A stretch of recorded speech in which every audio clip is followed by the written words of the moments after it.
And I'm Diane Jorge, and this is Just the News. A sculpture restoration in northern Spain hasn't gone exactly as planned. This is how the sculpture of an ornate office building in Valencia, Spain, looked right before the restoration. And this is how it looks now. Reached for comment, the restorer, 4-year-old Play-Doh buff and macaroni art on the fridge door enthusiast Juanito Picapiedra said, "Me go potty now?" That looks like a Pinterest fail. The Miami Dolphins are doing well this season, winning their last 4 games. Although in the team's most recent matchup, the final outcome is not certain. The score was Miami 34 and Arizona, well, they're still counting their mail-in points. In a first for Major League Baseball, the Miami Marlins announced the hiring of a female general manager of the team on Thursday. She stated that she likes baseball since it was already reversing traditional gender roles by having men bat cleanup. Breaking more glass ceilings there. I like it.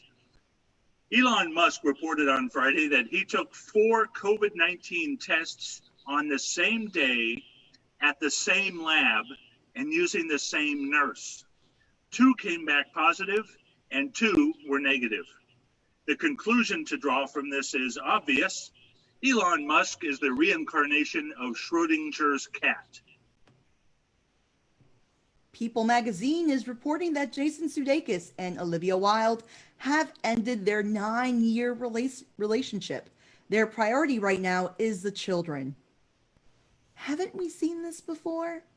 Jason, I hear there's a coaching vacancy to keep AFC Richmond in the English Premier League. Too soon? Ted Lasso? Apple TV? It's so good. I don't have Apple TV, so I have no idea what that meant. A Florida man was arrested when he had a meltdown in a Checkers fast food drive-thru because his order didn't include lettuce. Turns out that he needed the lettuce to meet his Weight Watcher daily points by categorizing his double cheeseburger as a salad. Do you know what happens to checkers in prison, don't you? Let us show you. I can't say I blame him. Lettuce is expensive. Last time I was in Europe, my wireless carrier hit me up with some pretty stiff romaine charges. Well, I think we're entitled to a bad day here and there. I just hope the other inmates leave him alone. I wonder if he will lose his driver's license over this. He's about to enter the cabbage. And this happened at a Checkers. Please. When I go into a rage after a night of booze and tranquilizer pills, it's never at Checkers. It's always at Chess. Too soon? The Queen's Gambit? Netflix? It's really good. I haven't seen that one either. A school in France has had to post warning posters. It shuts the gates to the school at the first bell. Parents arriving late have been tossing their kids over the gate. The warning tells the parents not to throw the children, but if the kids can leap over it themselves, they can come into class and automatically be enrolled for track and field. A 10-year-old boy became the youngest person to kayak the entire 280 miles of the Colorado River through the Grand Canyon. When asked if he got the idea for it from a geography class, he replied, "No, it was my parents' idea after I was homeschooled for 6 months." He asked what was the most disappointing thing about the trip was, and he replied, "Not finding where Thelma and Louise landed. That would have been cool."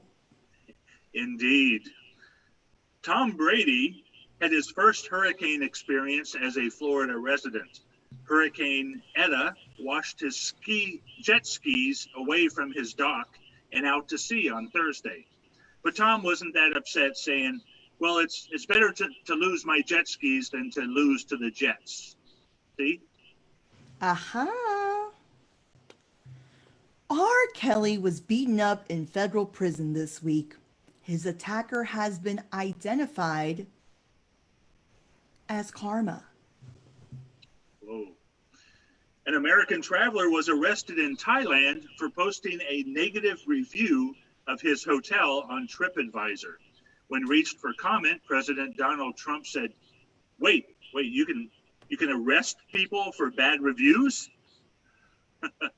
I hope he doesn't. For Diane and myself, this has been Just the News.